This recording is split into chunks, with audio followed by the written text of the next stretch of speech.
Meze severler ekran başına. Bugüne kadar evde yapılması imkansız olduğuna inandığınız, meze severlerin hemen hemen herkesin çok sevdiği, sizi çok şaşırtacak bir meze yapacağız. İsterseniz böyle dondurulmuş uskumru fileto, isterseniz taze balıkçıdan aldığınız fileto uskumruyu kullanabilirsiniz. Bakın içinden 3 tane çıkıyor. Kaç tane kullanacağınıza siz karar vereceksiniz kişi sayınıza göre. Hemen balıkların fazla suyunu alıyoruz.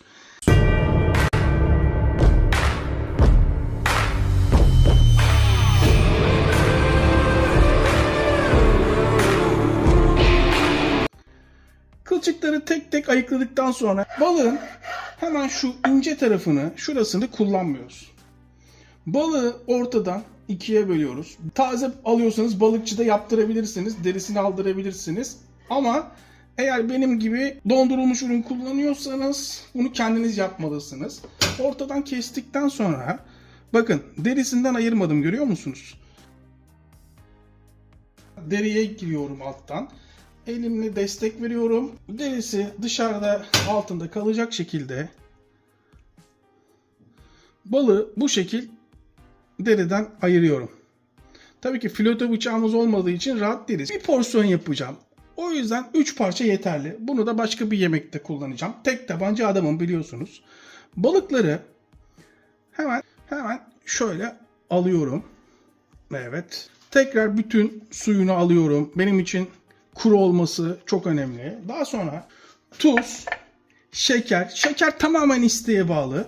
Fakat tuzlamak mutlaka tuzlamalısınız. Abartmadan şöyle balığı tuzluyorum. Hemen şekerliyorum. Şeker lezzet verecek. Lezzet ince detaylarda saklı. Abartmadan yapıyorum bunu. Hemen ters çeviriyorum. Tekrar ters çeviriyorum. Evet. Arka tarafını da tuz, şeker. İstemeyen şeker kullanmasın, bir kez daha söylüyorum. Hemen şöyle bir kaba alıyorum. Kabın içinde yarım saat boyunca, eğer eviniz sıcak değilse, yani oda sıcaklığında bekletebilirsiniz. Çok sıcak değilse. Sıcaksa bunu dolapta yarım saat bekletiyorsunuz, tamam mı? Bu suyunu salacak. Yarım saat sonra beraber bakalım suyunu bırakmış mı? Su bırakmış mı? Şöyle bir bakalım. Evet. Fazla suyundan kurtarıyorum. Daha sonra hemen balıkları tekrar tezgaha alıyorum. Kesinlikle balıkları yıkamıyorum. Bakın görüyor musunuz? Hala su atıyor. Fazla tuzunu, şekerini peçete yardımıyla üstünden alıyorum. Zarar vermeden. Aynen böyle, harika. Çelik tava kullanıyorum. İsterseniz tencere kullanabilirsiniz. Evdeki malzemelerle tütsü makinesi yapacağım manuel olarak. Ama ilk başta bu buhar tenceresi yapıyoruz. Şöyle, evet, su. Su kaynamaya başladığı anda fokur fokur kaynamasını istemiyorum. Çok hızlı buharlaşıp kaybolmaması için altını kısıkla ortanın arasına getiriyorum. Bu daha doğru. Normalde böyle buhar aparatları vardır bilirsiniz. Açılır şöyle en basitindeki. Onu bile bulamadım. Şu rendemi kullanacağım. Bakın şöyle altı boşluk olan şu rendeyi koyuyorum hemen şöyle. Şimdi balığı hemen böyle koysam yapışma riski var. O yüzden yağlı kağıt kullanacağım. Yağlı kağıdı şöyle bırakıyorum. Normalde şöyle çevirelim, daha doğru olacak. Normalde sirkülasyon tabii ki sağlayacak ama ben yine de işimi garantiye alıyorum. Bir kürdan yardımıyla şöyle delikler açıyorum. Delikleri açtıktan sonra artık balıklarımı yerleştirebilirim. Derisini aldığım tarafı alta gelecek şekilde hemen bırakıyorum. Derisini aldığım tarafı alta gelecek şekilde, aynen böyle. Derisini aldığım tarafı alta gelecek şekilde. Aynen böyle. Bak şurada da bir kılçık kalmış. Hemen alalım. Sizden istediğim balıklar birbirine değmesin. Madem yapıyoruz, doğrusunu yapalım. Kapağını kapatıyorum. Hiçbir yerinden hava çıkmadığını kendimi garantiye alıyorum. Daha sonra orta ile kısık arasında olduğunu kontrol ediyorum ve 15 dakika pişmeye bırakıyorum. 15-20 dakikada pişiyor. Bir açalım. Bakın balığın rengi zaten dönmeye başlamış. Görüyor musunuz? Dağılma yok. Güzel. Oo, çok sıcak. Balık toparlamış, farkında mısınız? Bakın, dikkatli bir şekilde şöyle alıyorum. Eğer diyorsanız ki Koray, biz ya da bunu artık diyorsanız ki biz bunu Koray isti yapmayacağız,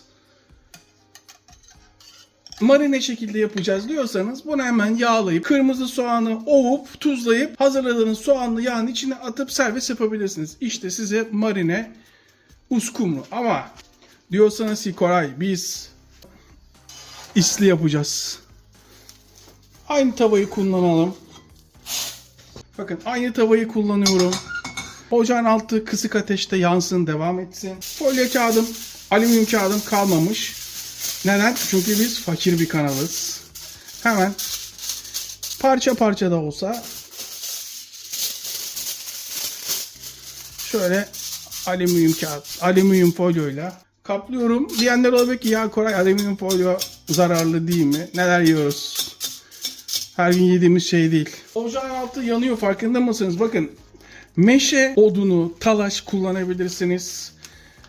Böyle meşe kullanabilirsiniz. Kiraz kullanabilirsiniz. İsteğinize bağlı. Bu şekil alabilirsiniz. İnternette satılıyor ama ben sizin böyle almanızı tavsiye etmem. Çünkü bu çok az, inanılmaz pahalıya geliyor. Marangoza rica ederseniz veyahut da görüyor musunuz? Bakın, görebiliyor musunuz? Şöyle evinizde bulundurabilirsiniz. Hemen altını şöyle kaplayacak şekilde.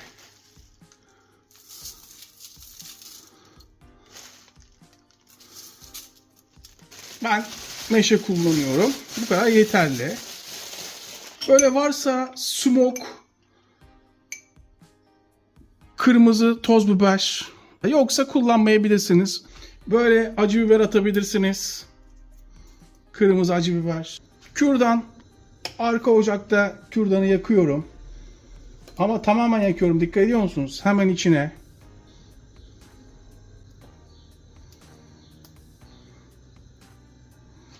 Yine bir yağlı kağıt. O dumanlar çıkmaya başladı. Biraz acele edelim. Yağlı kağıdı mutlaka deliyorum. 40-50 tane delik atacağım. Görüyor musunuz? İşte bu. Artık sönmeye başladığı anda balıkları tekrar şöyle bırakıyorum. İşte bu.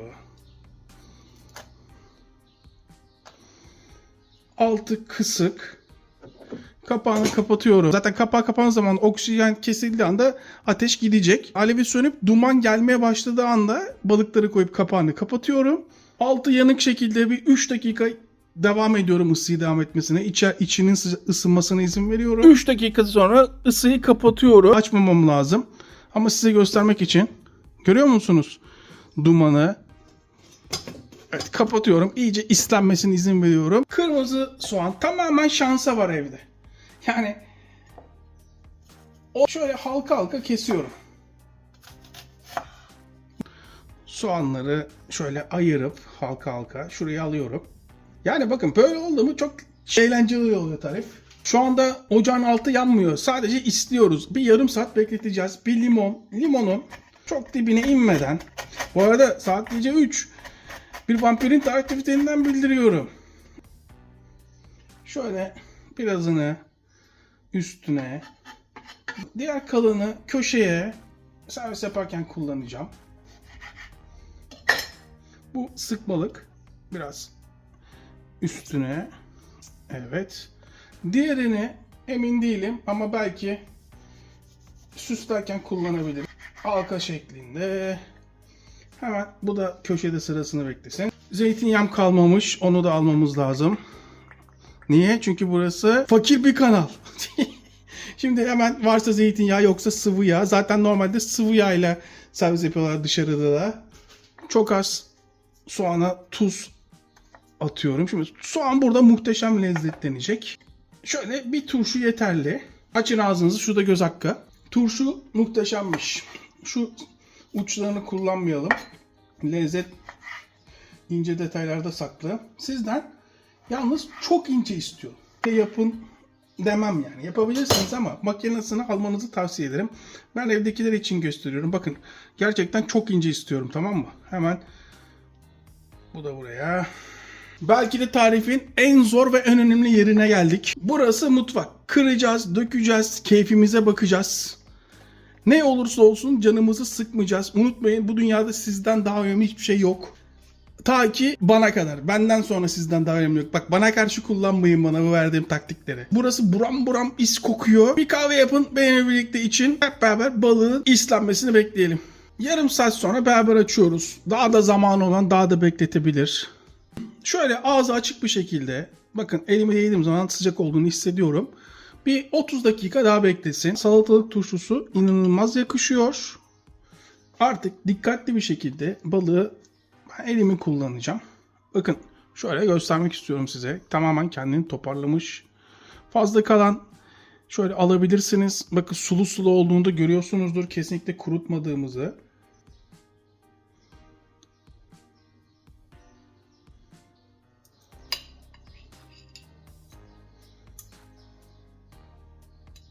Üstüne zeytinyağı, isteyen sıvı yağ. Normalde dışarıda sıvı yağ yapıyorlar, zeytinyağı koymuyorlar. Ben olsaydı kalmamış zeytinyağı eklerdim. Balzamik sirke. Ama bakın balzamik sirke nasıl biliyor musunuz? Dokunduracaksınız, damla. Aynen böyle. Şöyle 2-3 damla. Çok az tuz. Biraz limon. Onu şöyle sade tadına bakacağım ya. Öf. Buram buram mis. Oo. Balığı biz dondurulmuş kullandığımız için hemen tüketmenizi tavsiye ediyorum size. Hadi bilemediniz 2 gün içinde tüketin. Çünkü bilemiyoruz ne kadar süre sonra dondurulduğunu. Fakat balıkçıdan alıyorsunuz, taze balıksa ve yağın altında bekletecekseniz, hava almayacaksa, yağın altında olması kaydıyla bir hafta bozulmadan bekletebilirsiniz. Ama yine de 3 gün 4 günü geçirmeyin. Ali Koç, Picasso, Da Vinci, ayağa kalkın ustanız geldi. Yerken beni anmayı unutmayın. Ya da tarifi verirken benden bahsetmeyi unutmayın. Evet, şunun bir tadına bakalım. Göstermek istiyorum. Belki bazıları diyor ki ya Koray, tava kirlendi, mahvoldu diyenler olabilir. Tavaya hiçbir zarar gelmediğini şöyle görebilirsiniz. Bunlar hep şimdi elimden içine düşenler. Yağın içinde ne kadar beklerse o kadar lezzetleneceğini unutmayın. Yani şu an yiyorum ya ben. Yağda bir gün beklerse çarpı 2, çarpı 3 daha lezzetli olacağını unutmayın. Hemen şöyle bir tadına bakalım mı? Burası nasıl güzel kokuyor biliyor musunuz? Şöyle balığı ayıralım. Bir tane soğan. Şöyle bir turşu. Evet. Açın ağzınızı. Şunun bir tadına bakın bakayım. Peki Koray nasıl olmuş? Dur anlayamadım nasıl olduğunu. Yani soğan buna çok yakışıyor. İş yerlerinde koymuyorlar artık. Çok eskiden Samatya, Kurtuluş gibi meze ustalarının olduğu zamanlarda böyle servis yapılıyordu. Çok daha lezzetli bence. Çoğu restoranda yediğinizden çok daha iyi olduğunu göreceksiniz. Kendi evinizde yaptığınız. İzleyip abone olmayı, bizden sesini unuttum zannetmeyin. Hiçbir zaman unutmayacağım. Herkese iyi bayramlar. Afiyet olsun.